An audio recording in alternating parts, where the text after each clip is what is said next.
Welcome back. We're now delighted to be joined over the telephone by our guest for the afternoon, Mr. Ramzy Khoury, our journalist. It's a very good afternoon to you, sir. Good afternoon, Ramzy. Thank you very much for joining us, Mr. Ramzy. Now, let's begin with the latest developments with regards to news that Hamas has accepted a U.S. proposal to begin talks on releasing Israeli hostages, including men and soldiers, about 16 days after the first phase of an agreement aimed at ending the Gaza genocide war. How do you see this latest development, Mr. Ramzy? Well, Hamas took a step back and accepted to go forward without guarantees of a permanent end to the war. Furthermore, they've also accepted to do the first phase with the Israeli military getting out of inhabited areas, but not leaving Gaza. So there are two issues that Hamas has accepted, which basically gave hope that maybe there will be a ceasefire coming soon. Mr. Ramzy, the fact that Hamas dropped its demand that Israel first commit to a permanent ceasefire before signing the agreement, do you see that this development has assisted in such an agreement being reached, or for future negotiations to be achieved? Well, the biggest problem with this formula is that Benjamin Netanyahu can easily tear everything apart during the first phase. So the minute that first group of prisoners are exchanged between the two parties, Netanyahu can say that the negotiations have fell apart and he has to go back to war. So this is why Hamas has always refused. They wanted guarantees that Israel cannot go back to war, cannot go back to doing what it has been doing, from genocide, ethnic cleansing, etc. But then Hamas took a step back because of the stalemate that has happened. Now, having said this, Angie, even the Israelis do not trust Benjamin Netanyahu to go through with this. And what the Israelis are saying today in their media and their politicians, etc., is that Benjamin Netanyahu is going to act as if he is walking forward, but he is going to sabotage the talks.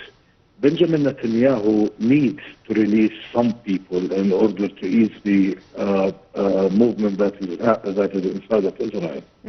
So he needs to appease his own people, at least with a few prisoners exchanged at this stage. And as you know, the first stage would be the elderly, the civilians,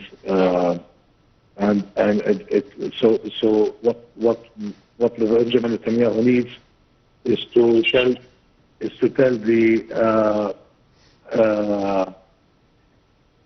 his own people that, look, it is not true that I don't want to do an exchange. It is true, here you go, and this is another example. Yet, at the same time, he would be ready to go back to war in order for him to be able to survive his political career.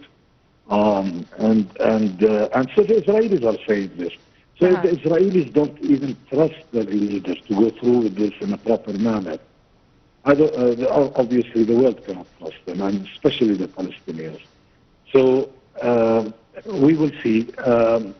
The first sign wasn't very good. He sent the head of Mossad without a group. I think that the Americans were not very happy with that scenario.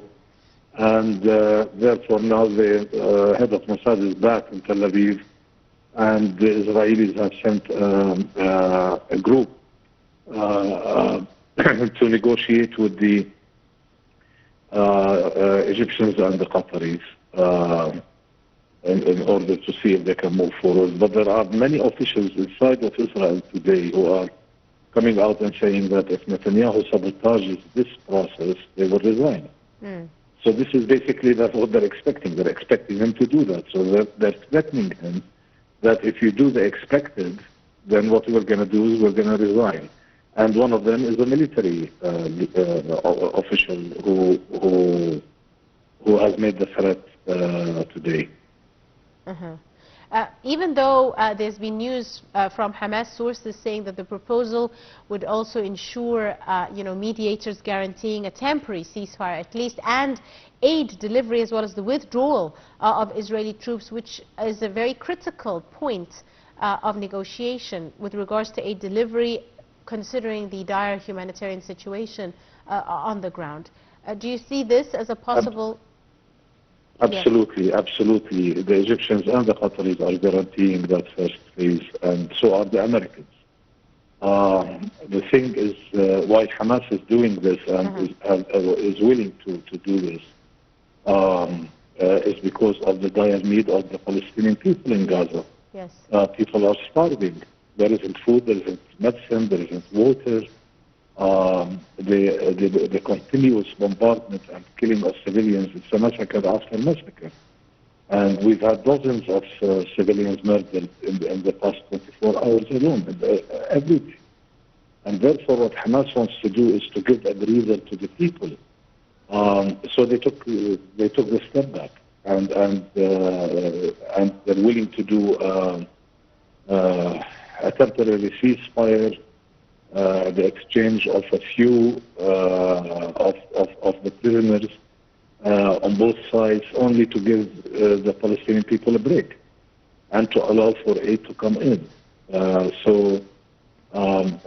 is the other situation that is controlling these negotiations. Absolutely. The Palestinians are the ones who are the hostages. The Palestinians are the ones who are paying the very big price, the Palestinian civilians.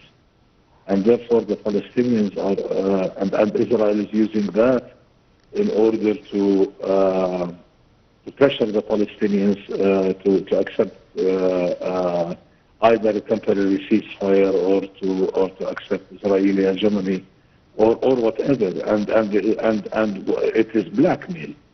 If you don't do this, then I'm going to continue killing civilians. If you don't do this, then I'm going to starve the civilians. Civilians are going to die because of lack of medicine. And this is pure blackmail. It is totally against international law. Absolutely. But then Israel is obviously above international law. This is what Israel believes. And it is getting away. It is getting away with genocide, and it's getting away with all of that. Indeed. Mr. Ramzy, let me ask you, we've seen international attempts by many leaders from all around the world to intervene, to have negotiation meetings, etc., from France and the United States, etc., but none have really come to fruition. What role could the international community play now if this current proposal would really ensure at least a temporary ceasefire and some relief for the Palestinians? Well, unfortunately, Israel seems to have impunity, and nobody can force Israel to do anything. Even when tensions went high between Israel and the American administration, was acting as if Israel was the party that was calling the shots and giving orders. Nobody has been able to stop Israel from doing what has been doing, and we're getting into the 10th month now. And nobody has been able to stop it. So why should they be able to stop it anytime soon? We saw the Americans restrict some weapons, some ammunition, but it's not enough. Israel is still continuing to do whatever it wants to do. Nobody has been able to stop it. So can the international community stop Israel? I'm not sure about that. Even the International Criminal Court, NG, was supposed to be issuing the arrest warrants for Netanyahu and Gallant almost a month ago. And the amount of pressure that has been placed on that institution, which is one of the two highest courts on earth. This is the highest court at the international level. Because of that pressure, the court is pretty much crippled. And the biggest problem with all of this is that if international law is going to go down the drain in order to appease Israel and Israel's projects, then the whole world is going to pay a price. So we're looking at a catastrophe coming on the way, because in the future any country can actually break the international law, saying, well, Israel is no better than I. As simple as that. Indeed. Let me ask you, Mr. Ramzy, do you see the political developments in the United States with the upcoming elections, etc., do you think that these could play a role, influence the situation, change a bit the balance of scales? Absolutely. The biggest reason why Biden is appeasing Israel right and left at the expense of the United States of America is because of the election. And the perceived power of the Jewish and the Zionist lobby inside of the United States of America. And it's not just AIPAC. There are tens, dozens of organizations like AIPAC that influence elections, and not only influence elections, pretty much decide. If any candidate is pro-Palestinian, then what AIPAC does and the other lobbies is they destroy that candidate. They destroy their chances of winning. By supporting their opponents, by spending a lot of money, tarnishing their reputation. Even during, and therefore, but the biggest problem that we're facing is that the Republicans are no better. Trump is no better. Trump came out insulting Biden during the debate by calling him a Palestinian to Trump. Calling somebody a Palestinian, sorry, is an insult.